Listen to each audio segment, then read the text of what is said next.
Hey guys, Mr. Light is back with Koudelka. So, finally back with this. Let's go and proceed to the next area. Now, because we beat that boss in there, we can now go left.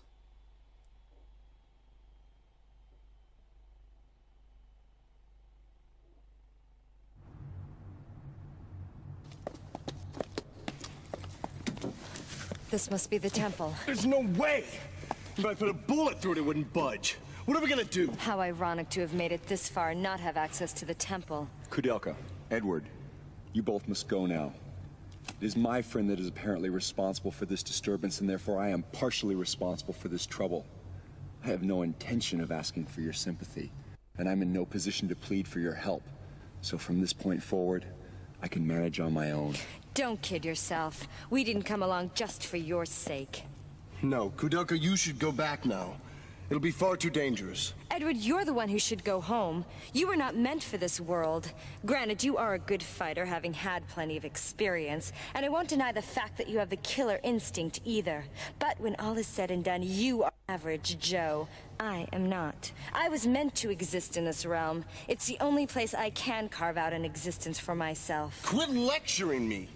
I want no part of a lukewarm existence filled with regret. No. My way is to not worry about consequences, and to do whatever it is I want to do.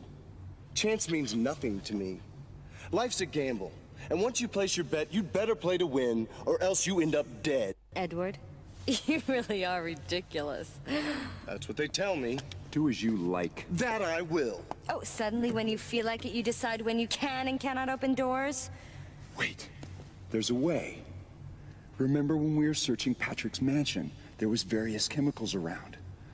It may take some time, but I think I can combine the chemicals to make nitroglycerin. Nitroglycerin? That's great! We're talking powerful explosives! For this door, I think we'll need a full flask. Indeed, if I drop the flask before I return, I'll be knocking on heaven's door in a flash.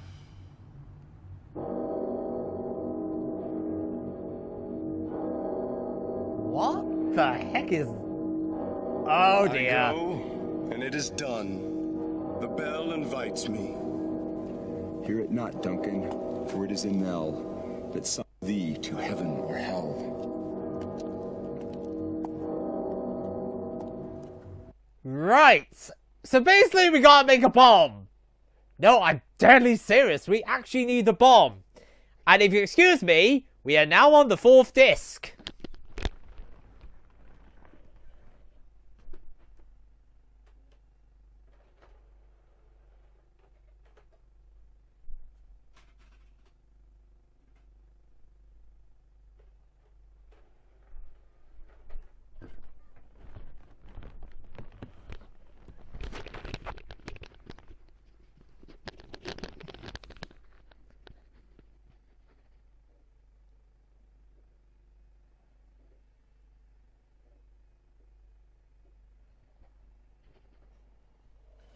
Yep, here we go, guys. This is it.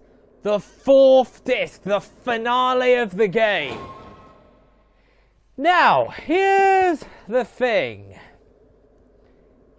This bit of the game is gonna take a track and a half. What am I doing? Yeah, it is this way. Basically, to make a bomb, we need to go back to Patrick's lab. The only thing is, we're actually missing one of the ingredients needed to make this ultimate kapow. You might be wondering what we need. Well, to start with, remember that empty bottle that was on the shelf? Yeah, make sure you pick that up. Right. Now let us go and get the ingredient that we need for the bomb. And trust me, this is gonna be a long trek back. Start by going this way, I believe. Okay, this is the dungeon.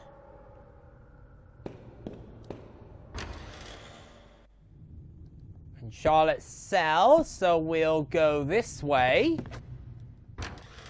Into the hidden passageway we found earlier. Go down the stairs into the cell. And apparently get into a random encounter for absolutely no reason at all. And it's against enemies that are totally worthless. I'm not kidding, these guys I have no need to fight. Okay, I am amazed that I couldn't escape with Edward, to be honest. Oh, no big deal.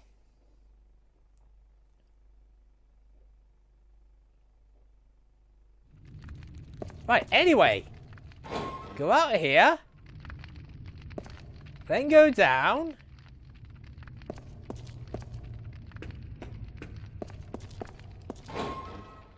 We're almost there now. We are almost at the place I gotta be to get what I need.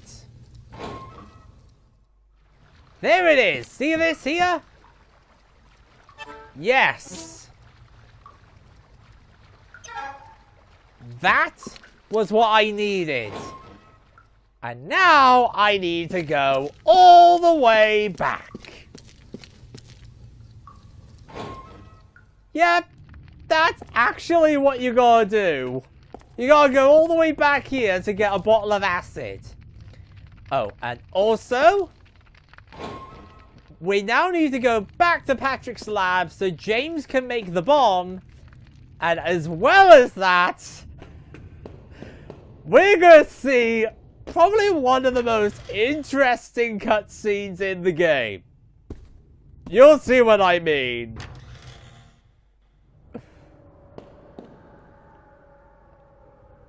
Right, let's go in here. Right. Up the stairs, cool. Wow, I just called her cool. That's a bit awkward, isn't it?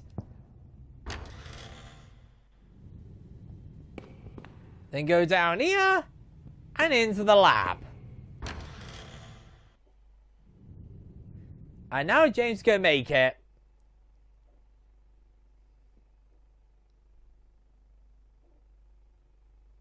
I'm going to begin my work. Can you two wait for me here? Get ready for this. And then, what happened to the girl Melanie? She was Wow. gone the next morning.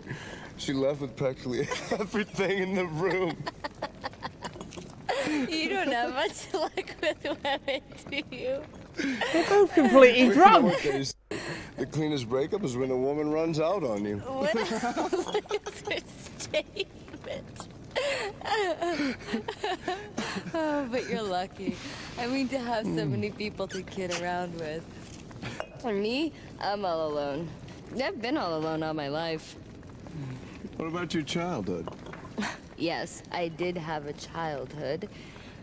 I was born in a small town in Wales, right off the banks of the Taliesin River. It was a small gypsy town. Gypsy? That's right, gypsy. And we didn't call ourselves gypsy. We called ourselves Rom.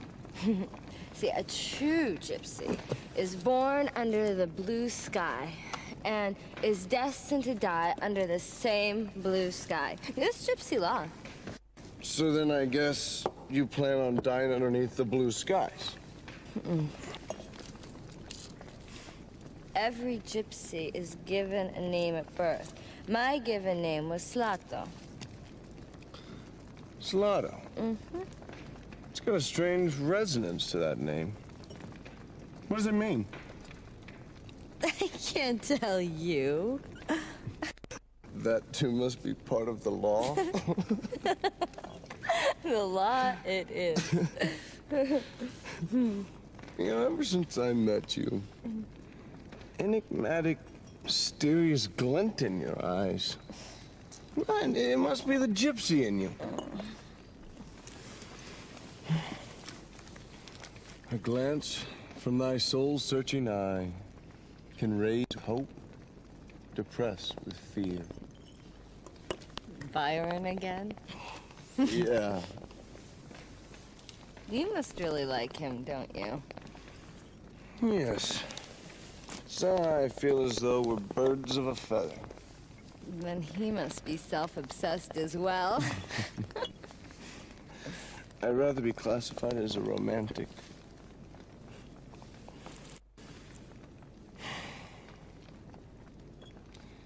My father was a strict man and couldn't forgive his son for failing academically. He blamed my failure on the time I wasted inventing adventures, dreaming of a utopian landscape. I was brought up to believe that dreams, the power of the imagination, as well as all the things I loved as a child, were useless, a complete waste of time. It was as if he was telling me I was useless. And then again, it may be just that. And I think I was probably born too late. By the time I was 15, everything there was to be done had already been done. The Western territories were colonized. The jungles had been explored. There was no wilderness for me to wander into. No jungles for me to cut my way through. I guess that's how I ended up roaming the country. And granted, I picked a few fights along the way, played with fire, gambled my life a few times. But none of that comes close to the truth I'm searching for. I yearn for something far greater. I can't quite explain myself, but it's as though I'm on a quest for some intangible treasure of sorts. Koudelka, I hear you. You have psychic powers that few are blessed with. Being born a gypsy, you can choose to live how you wish. And who gave you the right to act as if you figured me out? Do you have any idea how I was raised? You make me laugh. Adventures. Please, you haven't the slightest clue. Do you have any idea how much pain my psychic powers have brought me? My father died when I was only a child. I predicted the exact time, place, and ending of my father's life. Imagine that, predicting your own father's death. No, I was cursed as a child, being given powers not meant for a child. And my mother? Oh, she was so frightened and so full of hatred for me.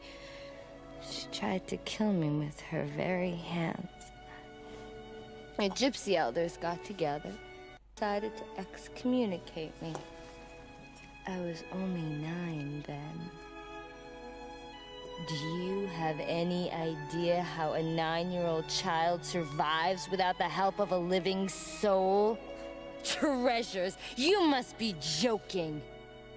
Have you ever cried and begged for your next meal? Did you ever sell your body seeking shelter from the frigid night air? I used to be just like Charlotte. When she cried and said, "No one has ever loved me." Oh, her words cut straight through me. It was me she was talking about. Just like her, I wish that everybody would die and harbored a hatred for all mankind. But you see, Charlotte has made her peace. And foop, foop, foop, foop, gone to heaven. Me, I'm still alive and still all alone. No one has ever lent a helping hand. No one. Koudelka, you? I'm not as free as you make me out to be. I am a poor, dirty, ignorant woman who threw her gypsy pride to the dogs in order to live. But you see, even someone like me can do good. Because with my powers, I can help ease the pain of others. That's when I feel good about living. I don't need to be loved. I just want my life to have some meaning. And just want someone to tell me they need me.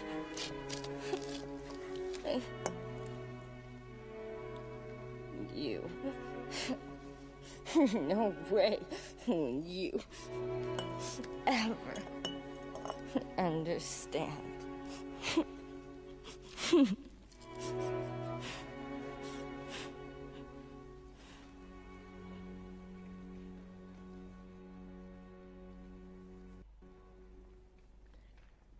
Wow! No. It's done. It's completed. Yikes! That was a heck of a cutscene there, folks. Yep, that was... wow! Well, in that one cutscene, you got to see both Edward and Koudelka completely off their minds and literally find out about who they are and their background. If you ask me, that entire cutscene was flipping nuts. I'm gonna be truthful. I kind of suspected that sort of thing happened to Koudelka, given the way she looks at the world and others. Edward, I think, just doesn't understand what he wants, doesn't know what he wants to do in his life. Poor Edward and Koudelka. Right, ladies and gentlemen, we're going to call it a video there, because next time it's going to be I think I just want to check, see if this is going to be it. See if we're there at last. Just double checking.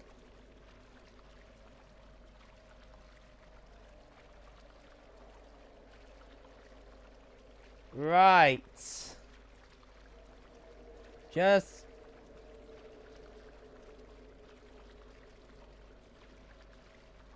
yep, we're almost at the point of no return.